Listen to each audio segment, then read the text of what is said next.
There is no sporting event on Earth as intense and dramatic as a Game 7 in the NHL. This is where heroes are born and dreams are shattered. The Canucks have had their fair share of Game 7 triumphs and tragedies, and in this video, we'll revisit the greatest Game 7s in Canucks history.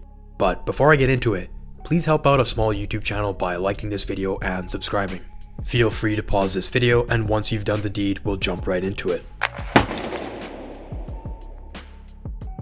Many fans of the Vancouver Canucks point to the 91-92 season as a turning point in their history. This season marked the arrival of the Russian Rocket, the first true superstar, to lace them up for the Vancouver Canucks. He won the Calder as the Rookie of the Year. Pat Quinn won the Jack Adams, and Captain Kirk finished second in Vezina voting. The Canucks won the Old Smythe division and drew the Winnipeg Jets in the first round, who were led by Hall of Fame defenseman Bill Housley. The Canucks were overwhelming favorites, and perhaps this got to their heads. They lost 3 of the first 4 games and were facing elimination by Game 5. Enter Pavel Bure. He went off for 4 points in Game 5. Igor Larionov chipped in with 3 assists, and the Canucks blew up the Jets 8-2. On the back of a Pavel Bure hat trick, the Canucks won Game 6 8-3. They'd done it. They forced a Game 7 in front of their home fans. Tom Fergus got the Pacific Coliseum jumping for joy 9 minutes into the first period, and the Canucks did not look back. They poured it on the Jets and won 5-0. Completing the comeback. Bure and Fergus led the team in points with 8 each this series, 1 ahead of Trevor Linden.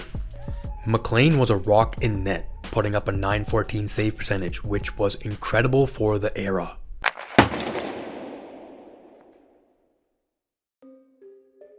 This was the pinnacle of the West Coast Express era. Naslund just had 104 points and won the Lester B. Pearson Award. Todd Bertuzzi had the best season of his career with 46 goals. The defense was big and mobile. In the previous 2 seasons, the Canucks had learned from their losses to Colorado and Detroit. This was supposed to be their year to contend, but they came out flat against the Blues. They were blown out in Game 1 6-0 and quickly fell behind in the series 3-1. The Blues were no joke. They had Pavel Demitra, Al MacInnis, Doug Weight, Keith Tkachuk. They had a payroll of $65 million, which was much higher than the Canucks. To put that number in perspective, the first NHL salary cap after the lockout was only $39 million. This Canucks team had one man in the locker room who had seen this before, Trevor Linden, who was in his 2nd season back after being banished by Mike Keenan. Linden believed in this group of players, and he told them to take it 1 game at a time and turn it into a best-of-1 series. The Canucks were able to do this. They won Game 5 5-3 and Game 6 4-3 to force a 7th game at the Garage. Game 7 started off an absolute disaster. Martin Rucinski scored 1 minute into the game and gave the Blues a 1-0 lead. Before the end of the period, Henrik Sedin equalized the game with this goal. In the second, Brendan Morrison gave the team a 2-1 lead, and Marcus Naslund gave them an insurance marker shortly after. In the third, the heart and soul of this organization, Trevor Linden sealed it with a shorthanded effort.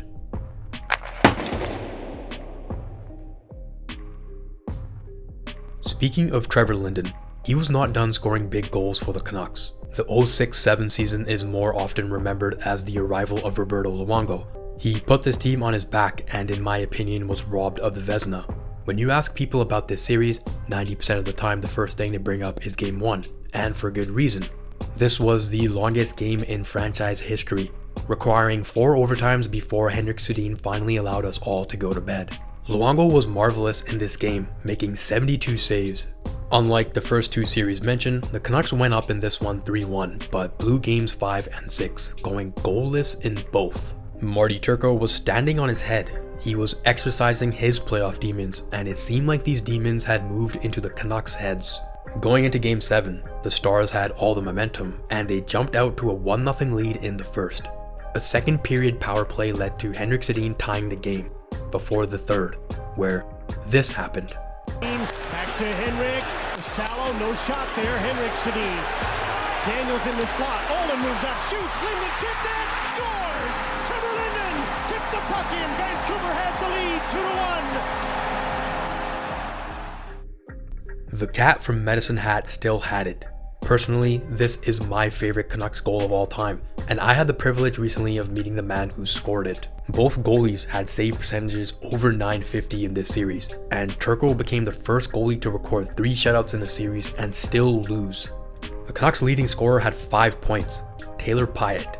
It was truly a game of inches, and Linden's deft deflection sealed the deal for the Canucks.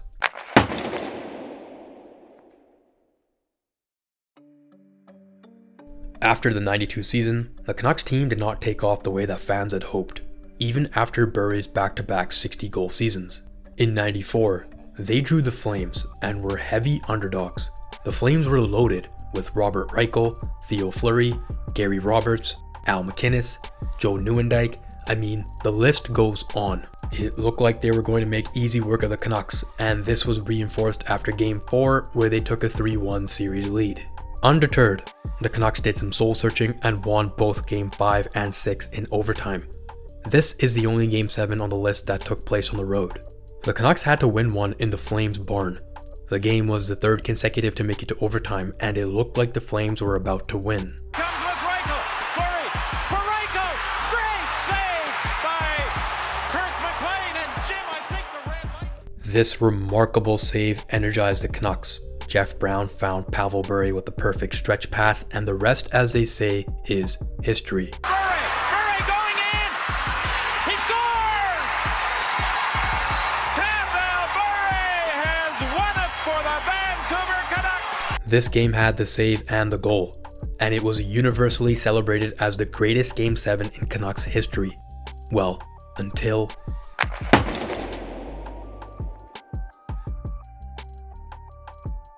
This team was truly the greatest ever assembled in franchise history. They led the league in goals, had the lowest goals against, best power play, and were best in the face-off dot. They won the President's Trophy. It was the culmination of Mike Gillis's vision to build an ultra-modern offensive team. A team that was relentless in their own zone and defensively sound. So how did they find themselves in Round 1, Game 7? Well, let's just say that their opponent was a demon that they needed to exercise in their quest to the cup. A dragon, if you will. There were a lot of nerves before this game. Contracts, careers, legacies, they were all on the line. The team forced the players to stay at the Pacific Rim Hotel the night before to limit the distractions. Kind of reminds you of Baza in the KHL. Roberto Luongo was thrust back into the crease after Corey Schneider started in Game 6. Alex Burrows had an opportunity to seal things in the third period with this penalty shot, but could not beat Crawford. This game was destined for overtime. The Canucks took a penalty early, and it looked like the Hawks were going to pull off a miraculous comeback.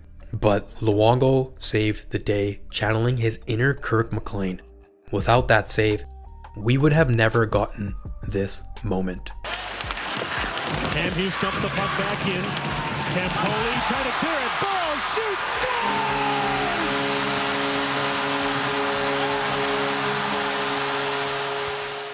It was cathartic.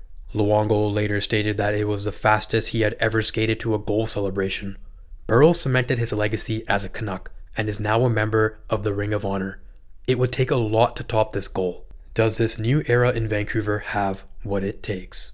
Thank you guys so much for watching today's video. If you enjoyed it, please hit subscribe.